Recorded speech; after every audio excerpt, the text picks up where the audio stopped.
नमस्कार दोस्तों, मैं हूं आशीष त्रिपाठी। न्यूज़ 18 के सोशल मीडिया प्लेटफॉर्म पर जो ये वीडियो आप देख रहे हैं, ये वीडियो बन रहा है उस संबंध में, ये वीडियो बता रहा है उस संबंध में जो कि इस वक्त पूरी दुनिया के लिए चर्चा का विषय बना हुआ है। दरअसल लेबनान में आर्मी कमांडर जोसेफ ऑन का नया राष्ट्रपति चुना जाना एक बड़ी घटना है। वो इसलिए क्योंकि इजराइल अभी लेबनान के साथ संघर्ष विराम में है। जी हां, गुरुवार को संसद में हुई 2 राउंड्स की वोटिंग के बाद 60 साल के ऑन को नई जिम्मेदारी मिली है। 2 साल से खाली पड़ा यह राष्ट्रपति पद, जिसे भरने के लिए अब तक 12 बार कोशिशें हो चुकी थी। पहले राउंड में जोसेफ को 128 में से 71 वोट्स मिले, जबकि बहुमत के लिए कम से कम 86 वोटों की आवश्यकता थी। अब इसके बाद दूसरे दौर की जो वोटिंग शुरू हुई तो इसमें 65 वोट्स की आवश्यकता थी और इस दौरान उन्हें जो वोट्स मिले वो राष्ट्रपति पद पर यहां काबिज होने में कामयाब रहे। और सामान्य तौर पर लेबनान में आर्मी कमांडर या पब्लिक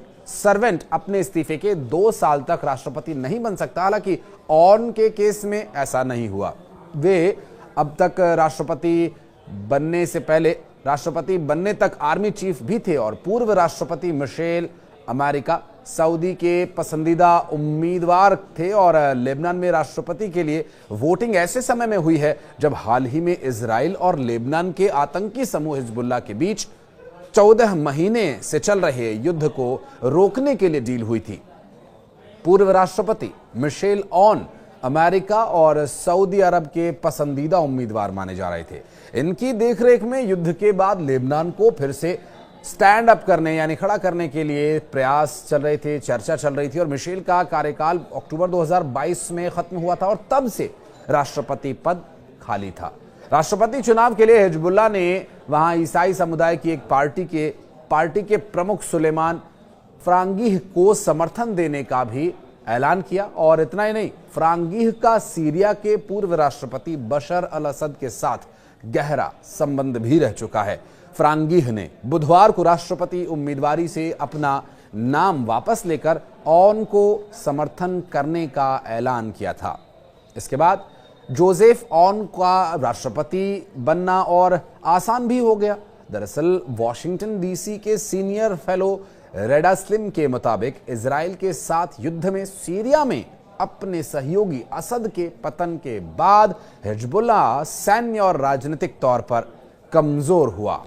इतना ही नहीं, राष्ट्रपति का चुनाव करने के लिए अंतर्राष्ट्रीय दबाव भी यहां बढ़ता जा रहा था। लेबनान के इतिहास में कई बार राष्ट्रपति का पद खाली रह चुका है। इनमें सबसे ज्यादा मई 2014 से अक्टूबर 2016 तक का वो कार्यकाल था, वो समय था।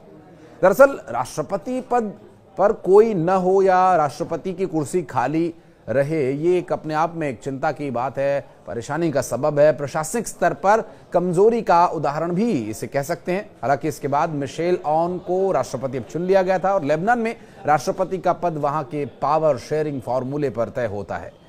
समझते हैं इसे, जिसमें यह बताया जाता है कि इसके तहत प्रेसिडेंट ईसाई, प्रधानमंत्री सुन्नी मुस्लिम और संसद का अध्यक्ष शिया समुदाय का प्रत्याशी होता है। वहां प्रेसिडेंट के पास ही प्रधानमंत्री और कैबिनेट को चुनने या फिर हटाने का अधिकार होता है। और बीते 2 सालों से लेबनान में चल रही कार्यवाहक सरकार की शक्तियां अब कम हो गई हैं, क्योंकि इन्हें राष्ट्रपति की ओर से नहीं चुना गया था। राष्ट्रपति चुने गए जोसेफ ऑन 5वें सेना कमांडर थे। मार्च 2017 में ऑन सेना प्रमुख चुने गए थे और जनवरी 2024 में उन्हें रिटायर होना था। लेकिन इस बीच हिजबुल्लाह इजराइल के बीच युद्ध जारी रहा और इन कारणों से उनका जो कार्यकाल बढ़ाया गया वो 2 बार बढ़ाया गया था। वो मीडिया से भी ज्यादातर समय दूरी बनाकर ही रखते हैं और ऑन ने अपनी उम्मीदवारी की घोषणा कभी औपचारिक तौर पर नहीं की थी। लेबनान की नई सरकार के सामने आने वाले समय में चुनौतियां रहेंगी ही। इनमें से जो चुनौतियों की अगर बात करें तो इजराइल हिजबुल्लाह सीज़फायर को पूर्ण रूप से लागू करना प्रमुख चुनौती रहेगा। अब इसके अलावा लेबनान का जो विकास है, बिजली का संकट है, उसे सुलझाना भी होगा। हालांकि इस विषयों के विश्लेषकों का कहना यह है कि घरेलू लेबनानी राजनीति में विरोधाभासों से निपटना भी नई सरकार के लिए जरूरी होगा। और खास तौर पर हिजबुल्लाह के साथ संबंध जो न केवल एक उग्रवादी समूह है बल्कि एक राजनीतिक पार्टी भी है। अब जिस वहाँ के जिसे मुस्लिम लोग समर्थन भी करते हैं, और इसके अलावा सेना कमांडर्स के पास आर्थिक मामलों का अनुभव भी अपेक्षाकृत कम है।